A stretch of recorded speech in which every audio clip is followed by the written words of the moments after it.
to my channel. As you all can see, we have a new book set up. I'm in my little book nook area. Gotta do what you gotta do. I'm very in love with it. You all should see in next Sunday's video, which is a vlog. It should be a very long vlog of me like decorating this space and just all the things.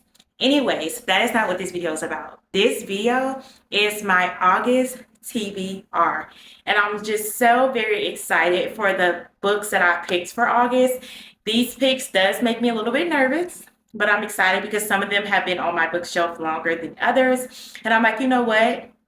It's time to go ahead and read these books. So I think I only picked about 6 because I honestly am not sure how busy August is going to be for me. It seems as though this summertime, it's been my least amount of time that I've been able to read books. And I know why. I tried to figure out before, like, why is it so hard for me to get through books?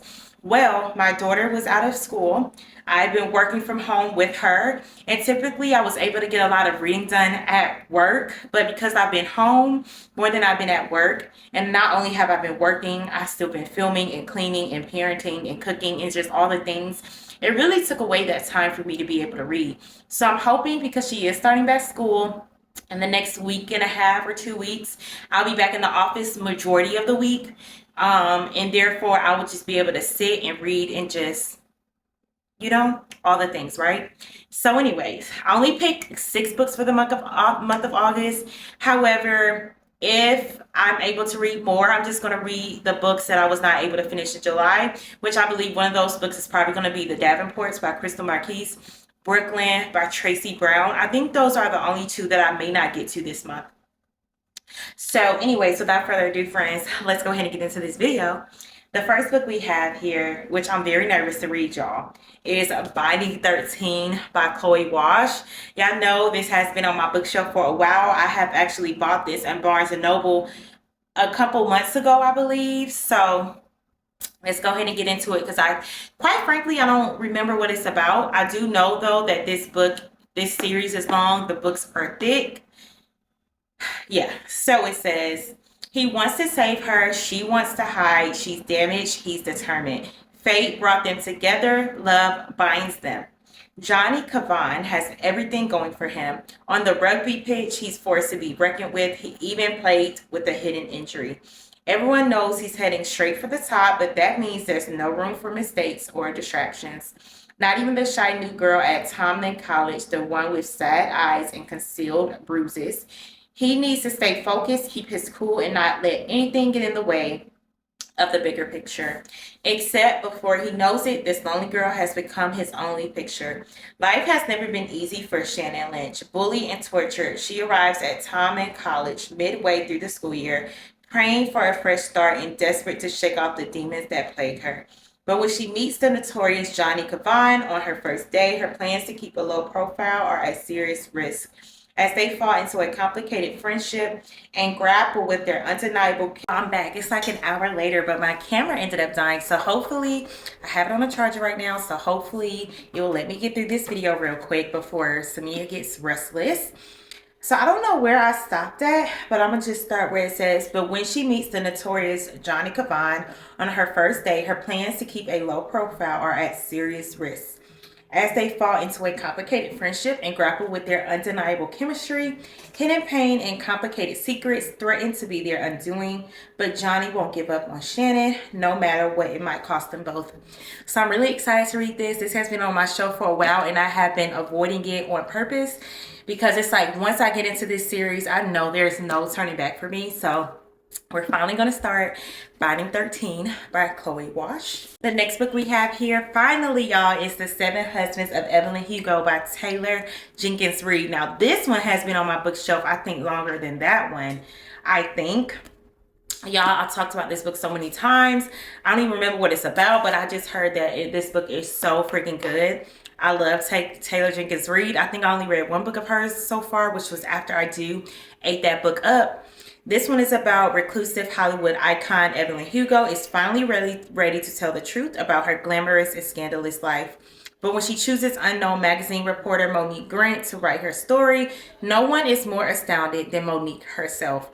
Determined to use this opportunity to jumpstart her career, Monique listens in fascination from making her way to Los Angeles in the 1950s to leaving show business in the 80s, and of course the seven husbands along the way. Evelyn unspools a tale of ruthless ambition, unexpected friendship, and a great forbidden love. But as Evelyn's story nears its conclusion, it becomes clear that her life interests with Monique's own in tragic and irreversible ways. Written with Reed's signature talent for creating complex, likable characters, this is a mesmerizing journey through the splendor of old Hollywood into the sobering realities of the present day as two women struggle with what it means and what it costs to face the truth. This book, when I say I haven't heard not one bad review about this book, I have not. So I'm excited to finally be getting to this book. Next book we have here is this thick old baby right here. This is Love Unwritten by Lauren Asher. I love her books so much. I love her books so much that she literally has her own bookshelf dedicated to the books I have of her so far, which is like right here. I don't even think y'all can see it. But y'all, this book is so thick. And to be honest, I don't know if I heard many reviews about this book yet. But this one says, Raphael. Ellie Sinclair is a hopeless romantic who writes love songs. I'm a struggling workaholic who could inspire 100 breakup albums. On paper, we have nothing in common except for my son. For 8 months, I avoid her until our summer trip, 14 days, 2 islands, and 1 nanny I shouldn't be attracted to. Spending time with Ellie is expected, but enjoying her company, that isn't a part of our travel plans. After my divorce, I swore to protect my heart at all costs, even if it means breaking hers in the process. Ellie says, what's worse than working for a grumpy single dad? Admitting that I once had a secret crush on him in high school. Thankfully, Rafael Lopez and I changed since we graduated from Wisteria High. He is a billionaire with a company to run and a child to take care of. I'm an unemployed songwriter he hired to watch his son and teach music. We coexist without any issues until a vacation changes everything. Lines blur and old feelings for Raphael return with a vengeance as I face a new dilemma. Being his son's nanny is one thing, but wishing for more sounds like a heartbreak song waiting to be written. To be honest, I literally had no clue what this book was about, so just reading the back of the synopsis of this book just has me really excited. I don't think I've yet read a nanny type of lover's trope like that, so I'm excited to read it. Y'all, this book is so thick. It's so thick.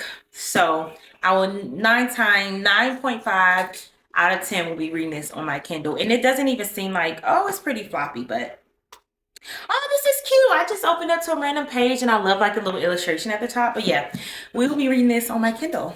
Fourth book we have is One of Us is Dead by Geneva Rose. Have I read a Geneva Rose book yet? Yes, I have. I did. I think The Perfect Marriage was by her and I loved it. So this one is One of Us is Dead. This one says, meet the women of Buckhead, a place of expensive cars, huge houses, and competitive friendships. Shannon was once the queen bee of Buckhead, but she's been unceremoniously dumped by Bryce, her politician husband. When Bryce replaces her with a much younger woman, Shannon sets out to take revenge. Crystal has stepped into Shannon's old shoes, a young, innocent Texan girl. She simply has no idea what she's up against. Olivia has waited years to take Shannon's crown as the unofficial queen of Buckhead. Finally, her moment has come, but to take her rightful place, she will need to use every backstabbing, manipulative, underhand trick in the book. Jenny owns Go, the most exclusive salon in town. Jenny knows all her clients' secrets and darkest desires, but will she ever tell? Who amongst these women will be clever enough to survive Buckhead, and who will wind up dead? They say that friendships can be complex, but no one ever said it could be this deadly. Baby, watch the company you keep. Listen, my circle is small and it's tight. I have a lot of acquaintances, a lot of people that I'm very cool with, but the people that I call friends, baby, is very small and tight. For reasons like this, honey, because you really don't know who plotting against you. This sounds like it's going to be good, though. So I don't really think I heard many people talk about this book. I heard a few, but not enough to where I sat down and read the reviews. I did look at the reviews on Goodreads, I think, when I first was buying this book, and the reviews are pretty good. So we'll just have to see. The fifth book we have that I bought from Barnes & Noble some time ago. I'm almost done, okay, Samia?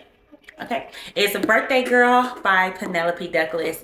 I specifically remember reading the back of this book in Barnes and Noble, and I was shook to my core because I think this one is about this girl. It goes live her and her boyfriend go live with her boyfriend's dad, and the boyfriend goes out of town or something, and then her and the dad fall in love and build like this relationship, something really like off the wall like that. And I was like, yo, I ain't never read a book like that. That is insane.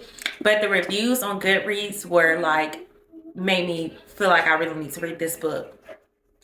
So this one says, Jordan and her boyfriend have nowhere else to go when her boyfriend's dad, Pike, offers to let them move in with him. Working a dead-end job and with her relationship on the rocks, she reluctantly accepts, expecting to help out around the house in exchange. What she doesn't anticipate is her heart to race every time Pike pulls into the driveway, or for her cheeks to burn when their eyes meet over the kitchen table. He is kind, he listens to her, and protects her in a way no man has ever before. Her sister once told her there are no good men, and if you find one, he's probably unavailable. Only Pike isn't the unavailable one. She is. As the days go by, Pike is finding if anything was simple to have his son's girlfriend living in his house. He can't stop thinking about her and holding his breath every time they cross paths. It feels like she's becoming a part of him. Except he knows they're not free to give into this. How could they when he's her boyfriend's father? I feel as though the only way that anybody could really root for the dad and the allegedly supposed to be his daughter-in-law is if like his son is a complete butthole. Like if he abuses her, if he is just this crazy psycho, like that's the only way. From what the synopsis of it is kind of giving the vibes like her boyfriend is probably really not a good man, and he doesn't protect her, except he is the one she needs protecting from, and his daddy's going to be the one to like set things straight, and she's probably going to fall in love with him. Whatever. I'm not sure. That is me totally guessing. So if I got that right, give me an award, okay? So yeah, this is the 5th book that I'm excited to read. This will probably be one of the first books I read for the month of August because I'm just really, really excited to read this one. And last but not least, we have Hail Mary by Andy Weir Project Hail Mary by Andy Weir. I heard this recommendation from Kalila on YouTube. She has no idea who I am, but I watch her videos. She was saying how much she adored this book. It's a sci-fi. I love me some sci-fi movies, so I know I would love me a sci-fi book. I love dystopian. I love all things like that. So this will probably be one of the first books that I'll also read for the month of August. This one says, Ryland Grace is the sole survivor on a desperate last chance mission, and if he fails, humanity and Earth itself will perish. Except that right now, he doesn't know that. He can't even remember his own name, let alone the nature of his assignment or how to complete it. All he knows is that he's been asleep for a very long time, and he's just been awakened to find himself millions of miles away from home with nothing but 2 corpses for company. His crewmates dead, his memories fuzzily returning. Ryland realizes that an impossible task now confronts him. Hurtling through space on this tiny ship, he must puzzle out an impossible scientific mystery and conquer an extinction-level threat to our species. And with the clock ticking down and the nearest human being light years away, he got to do it all alone. Or does he? Project Hail Mary is a tale of discovery, speculation, and survival to rival the Martian while taking us to places it never dreams of going. You know what this kind of reminded me of? This is kind of reminding me of Passengers, that movie Passengers. I talked about this a couple of times before on this channel. I love the movie Passengers. If you never saw it, it's pretty much like where these people decide to go in these little pods, and while Earth is still very much alive, to preserve their body while they're still young and fresh for I think maybe 100 years or so. And when the pods are supposed to wake them up, they're supposed to be like on this new Earth and somewhere in space and on this new Earth, and they're supposed to like meet each other, you know, all these other things. I don't know, I don't think I'm explaining it right, but it kind of reminds me of that, and I love that movie so much. It's literally one of my favorite freaking movies, and this is what this is reminding me of. So I am so excited to read this. So this is the last book that I have like prematurely picked out for the month of August. Obviously, we might divert from that. We might add some books in once August gets here, but these are like my 6 staples that I really want to make my priority. So let me gather them all and let's go over them. My battery is like literally dying, so I'm gonna try to do this really quick. We have Binding 13, 7 Husbands of Evelyn Hugo, Love Unwritten, One of Us is Dead, Birthday Girl, and Project Hail Mary. I hope you all enjoyed this video so much, and I will see you all in next Sunday's video, which is going to be such a fun vlog because I'm combining 2 weeks in one. So it should be very long, very exciting, and we have read a lot of books in that video. So until next time, friends, I hope you enjoyed this video. Bye!